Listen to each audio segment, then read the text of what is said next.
and ask the question, can you defend yourself with any or all of these three self-defense tools? And the first one is one that we talked about recently, which is just a hex nut that you get at a hardware store or do-it-yourself shop, and some paracord, some 550 cord that you can get also just about anywhere, super inexpensive. And last time we talked about these, we talked about using it as a flail, maybe putting them together, running the cord around. There were some great suggestions that you had about maybe attaching them in a way that you lock them together, and then this position. And somebody had an idea that if you used three, it might be more effective. Hello, Doug. It's good to see you. So, what do you think in the comment section? Would a self-defense tool like this, improvised, something you can carry, you could have this set together, and I suppose if you wanted, you could wear it as a necklace. I don't know that I would, but some people, that's their style. They would like that. But then you have it. I said you could, wrap it around your thumb, bring it into your hand, and use it as a loaded fist so that you have the weight of the nuts and it keeps your knuckles and your fingers from compressing. So when you smash someone's jaw, you might break their jaw a little bit easier for self-defense. You could also hold it in your hand, almost like a monkey fist, so that as you're punching, you can also then release it and let it whip out and let that do its damage, smashing into their face, smashing into their hand. And because there's some weight here, and you can get bigger nuts than these. Good to see you, Alita. Nice. Thanks for being here. So you can get bigger nuts. You can get more nuts. Put all your nuts together on a string, and then you have an effective improvised self-defense tool. But my question is for you. What do you think? And put in the comment section. Then how would it work? Donut Lord asked how to manage study stress. Donut Lords either go for a nice walk or put a 5-minute timer on. You're going to do jumping jacks for 30 seconds, catch your breath for 30 seconds, and then either air squats for 30 seconds and then catch your breath for 30 seconds. Do that for 5 minutes. All your stress will be gone. Yeah, Doug asked, would a large fishing lead weight, would that work? I think absolutely. Lead weights, as you know, are a little bit softer. I like these because these are a little bit harder. And yeah, Christian Patriot says you can go nuts or get more nuts and just go nuts. So this is the first one. We've talked about this one, but what do you think? Put in the comment section. Would you feel comfortable carrying something like this? We know you could take it apart. You could carry it in two pieces. If you were to get on a plane, you have it in your bag. You can have a little baggie full of nuts, and then somewhere else, use this one. Yeah, Donut Lord says in India, there's a lot of stress with studying. I have heard that. But I'm going to tell you, in my experience being an old man with gray hair, the best thing for stress that I've found is moving your body. We say motion changes emotion. So go for a walk, go for a run in place if you don't have a place to run outside. But if you don't have that, do some jumping jacks, do some air squats. If you can, throw in push-ups. I prefer push-ups myself. Get your body strong, reduce your stress all at the same time. Later, I'll teach you how to breathe. What about marbles or ball bearings in a sock? I should have grabbed. I have the ball bearings in the back, and they're an inch and a quarter, and they weigh more than both of these together. And what I do is I take the 550 cord and I make what we call monkey fists. And I have a whole bunch I need to make. I haven't made any lately, but I'll make a monkey fist and show you. Or like you said, you can just throw them in a sock and then go to town. An 8 ball, a pool ball. That also works. Tala, hello. It's good to see you. All right, so that's your first choice.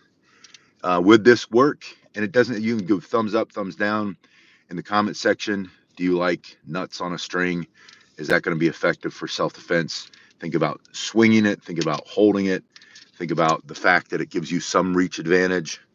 They happen to have something like this, and they're coming at you. And this is better than nothing. I wouldn't want to fight this no matter what. And of course, someone will say, well, you should have this. I've got plenty of those over here. I'm not going to pull one out and show you. I don't want to get flagged on this channel, but and they're in safes. If you carry in your car, make sure you carry in a safe that's attached to the car, bolted in with a almost uncuttable. You can get these thick. I have a very thick cord that's hard to cut. So make sure if you carry in your car, you have them secured. Don't let somebody take your self-defense tool out of your car. All right, so this is the first choice. Do you like it? Not like it? How would you improve upon it? Put that in the comment section. Second choice, and I'm getting ready to change for work. Donut Lord asks if there's a do we have practical? Yeah, if you for bow staff, the long staff, look up my last name Pasquinelli bow staff, and then self defense. And I do make self defense, not the spinning. You don't have the spinning in there, but how would you fight against multiple opponents? That's in there. So this is a 511. Dude, not a duty belt. This is a concealed carry belt, and this one I put a link in the on the video. This is one I use every day. I made a video last year on using another belt, one of my web belts, which I did not feel would be a great self-defense tool, but it wasn't this one. This one is nasty, and this is made not to break. So, um, could you use this? Could you use a heavy-duty belt that's leather? And you can get some of these. The next one, I've ordered one for myself for Christmas because this one's starting to get worn out. That's where my holster goes. So I open carry for my job. And this is the belt that I use to keep my pants up and keep all my gear on my body. And I keep it nice and tight. And it's very durable. It's very nice. But they make another one that has an insert. And so if you had an insert, and if you get an insert that's made out of like Kevlar or thank you, a libertarian says, love your videos, matey, good to see you. If you get so you can get belts that are made, especially duty belts, that have an inner core that is stronger. And I think, wrapping this around your hand, if you were to have to strike, that doesn't fit very well. I should have thought about that, but a little bit better. You make it around your knuckles, so there's your loaded fist, but also swinging this as a flail, smashing somebody. Continue to defend yourself at a distance. Eleanor, thank you. It's good to see you. I appreciate that positive comment. So you can reach out and hit him. You can, before he gets you, you can double it up and use it as a whip, either holding it here on the buckle side, and then you could also smash with that. There's a way, when you study knife fighting, you can also fight this way, as opposed to this way, this way, this way, this way. There are multiple ways that you can hold, or that different styles will hold their self-defense knife. This is also a way that when you train, oh, look there, I've got that. I forgot to take that off. We'll see how that works. Let's see if I can cut myself. I was just at the VA giving blood. Not giving blood, having blood taken. So the VA really takes care of you with your health. If you were like me and you didn't go to the VA for years and years and years because you're hard-headed and you thought it was an awful experience, they completely changed under the last administration, which will be the next administration. The president had signed a law that really cleaned them up and made it a very positive experience for most people that go. Anyway, I'm finding that the healthcare there has been really good for me. Special Force Commando versus martial arts, two completely different things. Yeah, Doug says he has a heavy, thick belt with a solid Western belt buckle. You get one of those Western belt buckles, those things, if it's well made, it can really tear some skin. So second option, the question is, would you find, if you had the right kind of heavy duty belt, a good old style leather belt like this, either a concealed carry belt like I have here, or just a traditional belt? There are a lot of different belts that are still really well made that you can get that are actual leather and not bonded leather. This one, I don't know if this is bonded leather or not, the way it's starting to peel there a little bit. Bonded leather is just when they grind up the leather and they kind of glue it on, kind of like a veneer. This one seems like it's actual leather. So an actual leather belt or a thick web belt. You can get a thick web belt with a heavy metal buckle. Is that a good self-defense tool? How would you use it? How could you improve upon it? What would be an alternative to that? This is something obviously that you would have around your waist that you could take with you just about anywhere you go. Of course, you have to take it off if you go through TSA, but then when you get to the other side, they give it back to you and you put it right back on. And of course, they sell those that, have like a knife and you pull it in, and those will get taken away. So don't do that one. Yeah, Andrew has a good idea. Pull out your headrest. I'm not going to do that now because then I'll just have to put it back in. But if you pop your headrest straight up, and there's a little button that releases it that has two spikes. So if you're in your car, you can defend yourself with that. That's a great tip. Thank you, Andrew. I hadn't even thought of that. All right. While we're here, I saw something. I've been seeing something recently. If you have these, you need to. Yeah, so Donut Lords is asking questions about different, like martial artist versus a special forces military person. Now, I'm both. I'm not both. I'm not special forces. I've trained with special forces, but I'm not special forces. Don't misquote me there. I don't want Don Shipley calling me. One of my favorite things to do is watch Stolen Valor videos. I am not, never has been, never did, don't have a training class. I am not special forces, but I have trained with in both in a military capacity and in a civilian capacity with some of those guys. And being special forces doesn't mean you can you can fight. Now the Marine Corps has I think it's called McMAP program, where they teach Marines a little bit more hand-to-hand combat. Different units in the military and the Army, SEALs for a while were really big on Brazilian Jiu-Jitsu, and then some like it, some don't. My personal opinion is you need to know how to throw some good punches, use your knees, use your elbows, and then also know how to do some grappling to keep somebody, stop you from taking you to the ground. But the mental, there are plenty of special force operators, special operations people, because special forces is the Army in the United States. But an operator, the Marine Corps has MARSOC, the Navy has the SEALs, the Air Force has the combat controllers, and some think the PJs, the parakeets that jump out of the planes, and they're awesome guys. They save the pilots when they go down, but they're not. I don't know if they're considered special operations or not. Maybe, probably.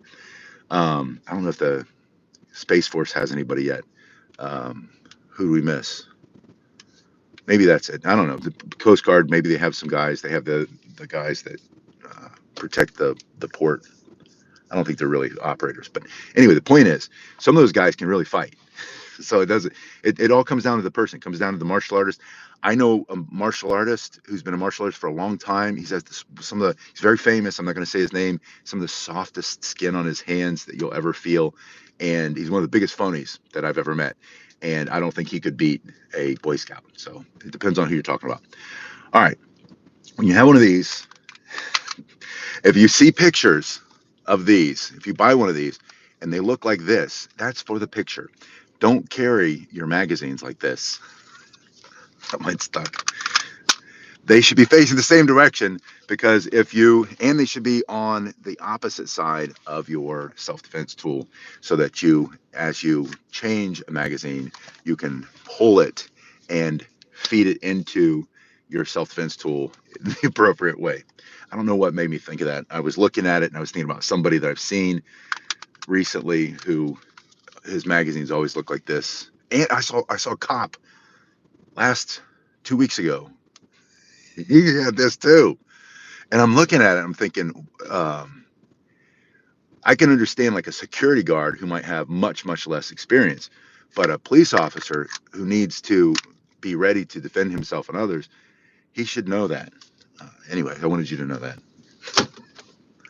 I digress. All right, third self-defense tool, and I hope I didn't lose you too much, but we are talking about 3 self-defense tools that you might carry that are not traditional. They're not a blade, and they're good maybe for non-permissive environments. So you go into places where you can't carry a gun, you can't carry a knife, you can carry your belt. You whip that out. So the first one were nuts on a string. And the second was the heavy duty belt, and I like this 511 brand. They're just inexpensive and they're within reach. There are other much better brands, but that's a nice one. So this is the lock and this is the chain. It took me a while to find the right size chain because I'm going to do a video soon to show you how to use your chain and strike with it. But if you had a chain, yeah, Doug says, keep a good pair of leather gloves with a roll of quarters. That's also very effective. We can talk about all the slip jacks or slap jacks. Someone thought it was a flapjack, but that's a pancake. Anyway, so there you obviously take your. I do this so I don't lose it.